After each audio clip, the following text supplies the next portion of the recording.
So what we do is we step in and we say to the business, first of all, we audit what they have. We see, here's all the tech you have, here's security you have, here's your backups. And we're often going to people in the middle of an audit and say, are you aware that you've no proper backup of your IT system? If you had a cyber attack tomorrow, you would have to pay a ransom, and that ransom could be in the millions. You need a cloud offsite backup. And like one piece of advice to any business owner, make sure you have an immutable cloud offsite backup and make sure you're paying an appropriate price for it. So if somebody tells you in IT that you have an offsite backup and it's costing you 50 quid a month, I can tell you it will not satisfy a cyber attack, right? What you want is all your data out of your building that your team can't even touch to damage it. So what is this? This is like a replica of all your data, all your stuff in like essentially the old school would have been you'd put your valuables into like a safety deposit box. Yeah. It's like a digital safety deposit box for everything. Yeah. So you can almost imagine you take your data, you hand it to another organization, right? There are loads of big companies out there and like IT companies provide these as services, but not through themselves directly. But let's say, we use a business called Datto Global Organization. They basically take all your data, they mine it. You don't have access to it. You can copy it, but you can't delete it, right? Okay. So in the event of a cyber attack, nobody can get to that data to damage it. Yeah. So therefore, they can wipe all your data and we just take it back from the backup and get your backup and run the next day. That sounds so logical, but I've never thought of that. Yeah, it's critical. It is the one thing that has saved so many companies. How many companies do you reckon have that? In Ireland, less than 10%. Yeah, I could just hear the people using ChatGPT now going, do we have? But I would say a lot of companies think they have it and they don't. Okay, and so they think they have the cheap solution you talked about there. Yeah, so as an example, right? So companies, let's say even medium-sized companies, and often medium-sized companies say, I'll have all my servers and I'm going to replicate them into my other office because I have an office in Dublin and I have a second office in an office in Dublin City and I have an office in Clonshock. So I'm going to put servers in both and replicate them. Right. Now, what's the cyber attack? You wipe the data. Replica means it's wiped on the other side instantly. If it's done properly, it's as in if you set it up properly, its purpose is to replicate data. So if you delete the data on one side, it's gone from the other side. If you infected with a virus on one side, it's infected on the other side.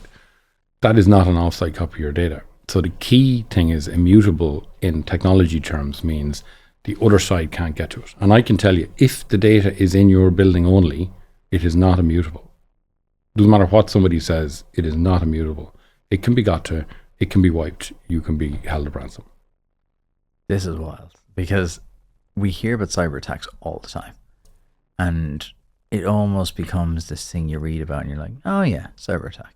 And it's almost like it kind of washes over us. Like why, obviously businesses do when it happens, but why do people not take this more seriously? Like why is this the kind of like one of those like, oh yeah, that, it happens to other people kind of thing? It is a hidden world, right? So the attacks are hidden.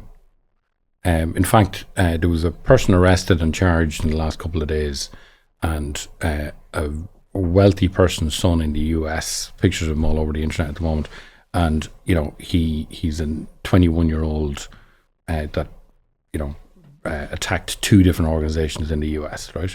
But from a well-to-do family, dressed in a suit, boy next door type of look about him. So first of all, the cyber criminals are not who you think they are, right? They're not all dangerous people. They're a lot of them are just tech geeks who are getting into this space, and it's too easy. It's at this moment it's too easy to do it. So that's a challenge in terms of companies who get attacked. And if you think about it, and people who are on listening and think about it, if you had a cyber attack today, and all your data was encrypted, and your whole organization was down for 4 or 5 days, what is the first thought that comes to your mind? And the reality is, how do I not let my customers know this has happened? Mm-hmm. And that's the challenge, right? You now have to report to the Data Protection Commissioner. In most instances, there are companies who still don't want to do that. Now, the majority will, but that doesn't mean it's necessarily public. It's only the big ones we hear about. This is a really common thing. This is happening every single day in this city to different organizations. And every time they don't want to, we're brought in under an NDA. We're not allowed to say it to anyone. and help get us back up. The story told to staff is often different. You don't want to be in that position.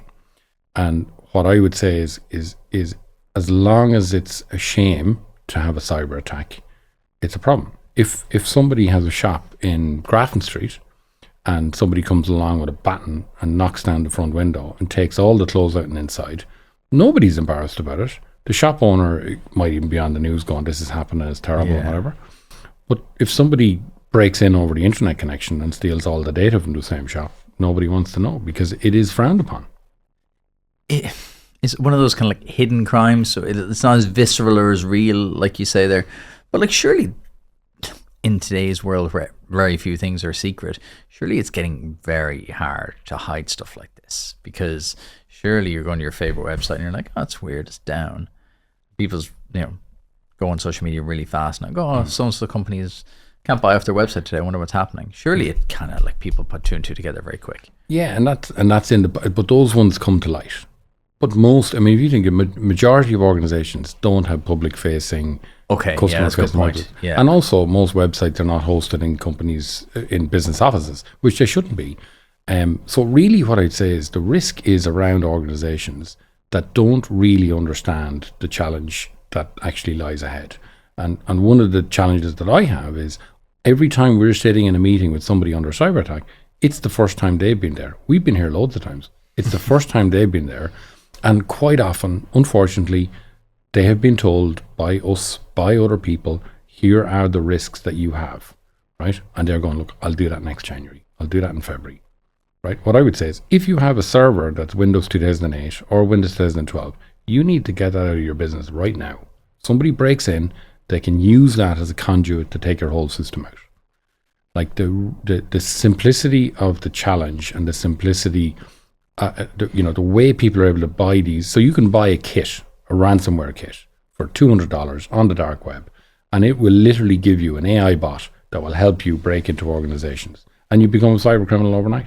Could be a good side hustle. There you go. But I was going to ask you later, what do you do starting from zero in 2025? Become a cyber criminal. Yeah. This is not an endorsement, kids. Don't become a cyber criminal. All the usual terms and conditions apply.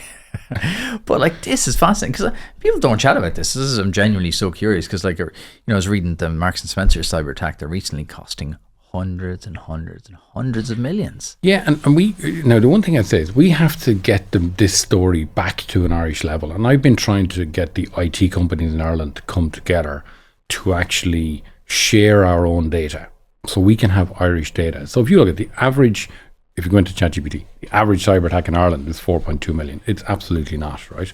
That's a global average.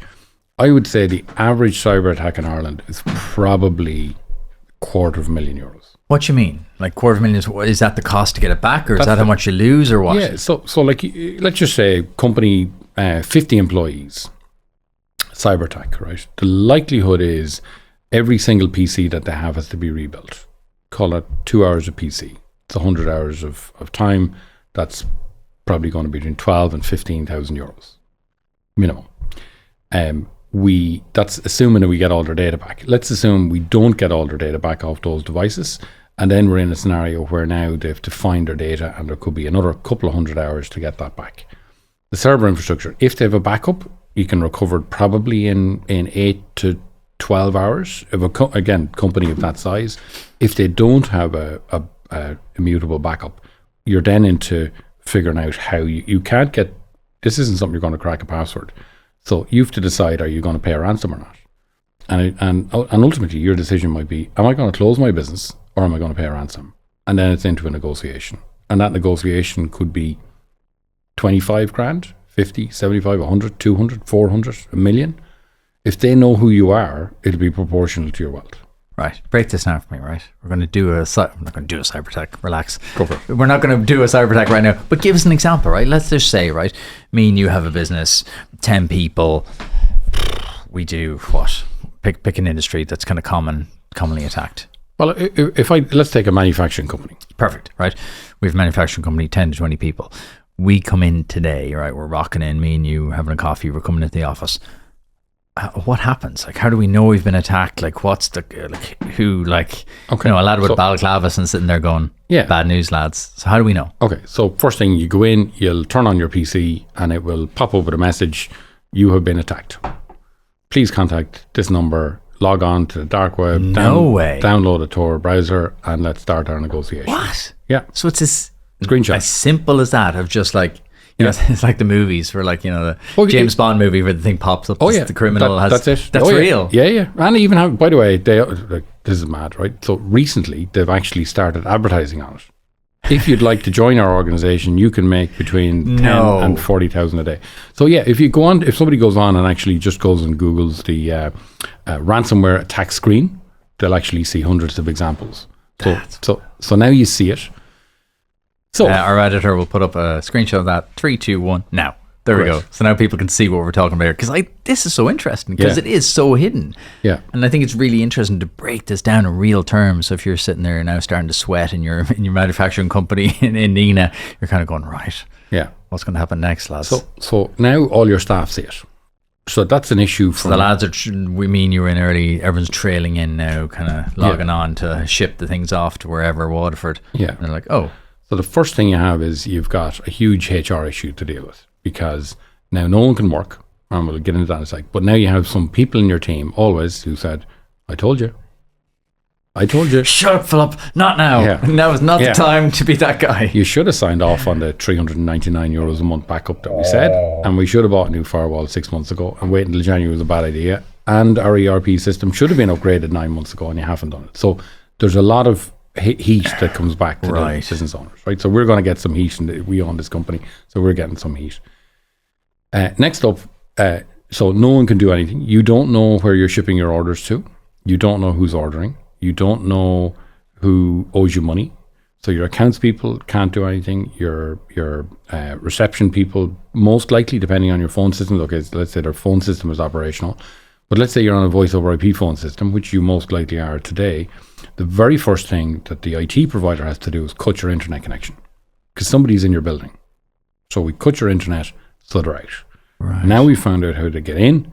We close the hole. Then you can open it up. Okay, so you have to put literally a seal around the building. So you have to cut everything. Cut your internet, and so there's no external access. And then we search for how they got in. So at the moment, the big thing is they're breaking in through VPNs. So SSL VPN and all these different VPN technologies are being compromised.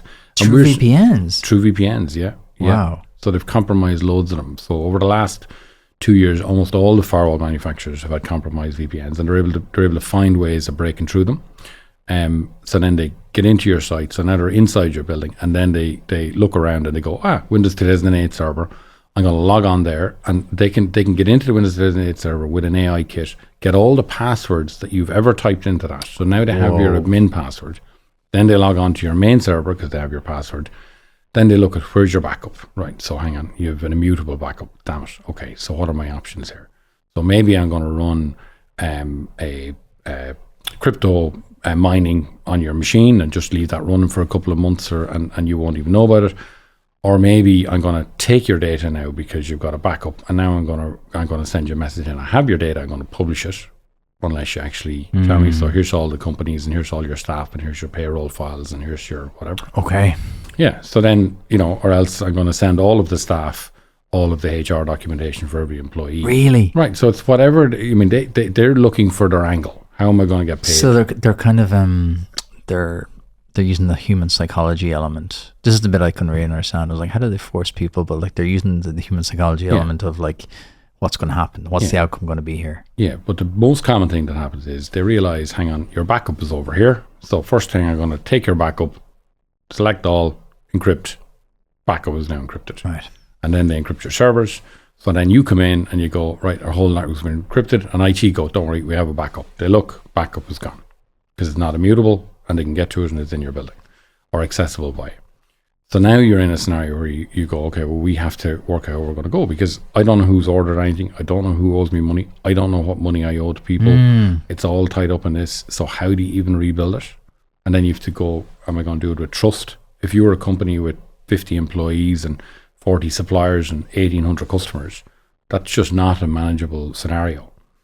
So you need to get your data back. So we're then going, what are the critical systems? Where do they currently exist? How are we going to get you back? And then our objective is going, right, okay, what the cash position of the company like. So we were collecting, let's say 50 grand a day was coming in. And now we've no way of knowing what people are owing. Invoices are going to stop flowing out. Our cash position is 100 grand and I payroll in 4 days and I need to collect 300. So, okay, what are my options now? So we need to get your finance system back quickly. So where's your finance system? Okay, well, it's gone and back up. Okay, we need to get straight on and figure out how we get a decryption key. So we got to negotiate with these guys. Okay, so that's what happens next, right? If that's gone, that's gone. Yeah. Right, you've no alternative here but negotiate. And how are they, this is something I always wondered, is how are they picking a figure? How are they saying to Kevin and Gary going, lads, it's going to be 150 grand to get that back? So if they know who you are, and this is the thing, right? So I'm talking like a human is doing it, and that does happen. But actually, quite often, this is all automated. So they've just sent out emails and they've done all this, and all these other things are happening in the background. And then the technology goes, if I get through here, try this, try that, try the other. So there's running programs. Running scripts. Wow. So therefore, you could be encrypted and they have no idea who you are. So the first thing you do is, you create a persona of an organization that's not necessarily yours, that will look a lot smaller than it is, and then you communicate through that mechanism. So you're trying to build a picture that it's not the scale that it actually is, and then you can have a conversation. But if they discover who you are, then it's a much different conversation. So how does it even work though, the first conversation? Like, because let's say they break into me and you and we're doing 10 million a year, we're doing okay. But then they break into Ben's over here and Ben's doing 50 million a year, or 100 million a year. How are they figuring out like, oh, it's going to be 100 grand, or it's going to be 200 grand, it's going to be a million? Like, what are they using to figure that out? Or are they just kind of going, it's 100 grand? So there's kind of some base. So if they don't know, they basically, it's about 10 grand a server, 3.5 grand a PC. That's the typical recovery rate that they're starting with. Right. But as a small business, it could be 150, 200 grand. You may not have it. That's right. So you have to kind of work back. And look, at the end of the day, sadly, they are a business.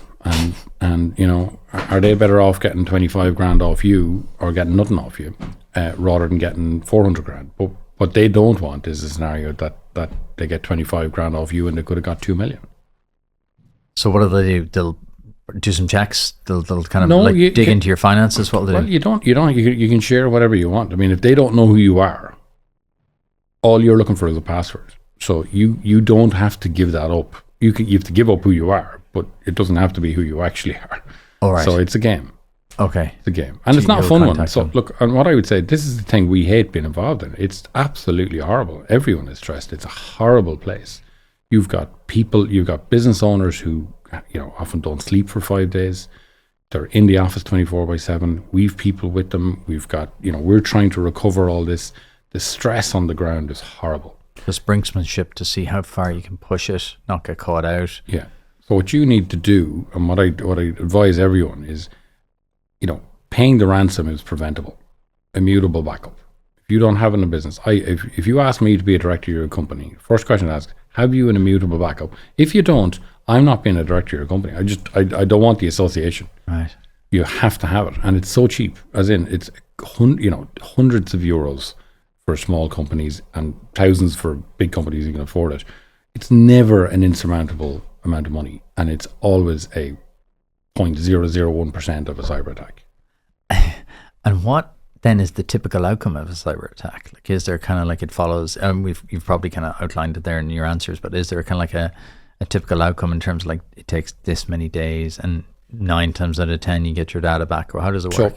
So I'll tell you. So with backup, with immutable backup, you're probably looking at 5 days to 3 weeks. Whoa! Even with the backup? Yeah.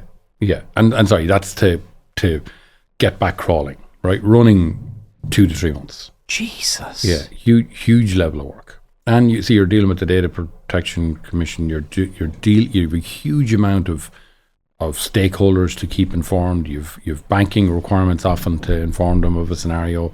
There's a huge amount that comes out of it, and the learnings that people have in a cyber attack is is always, there's 100 aha moments in the journey, which nobody wants in that. Too late now. Without backup, I would say it's 3 weeks, best case maybe, because your negotiation and conversations, you could be waiting 2 days for a reply.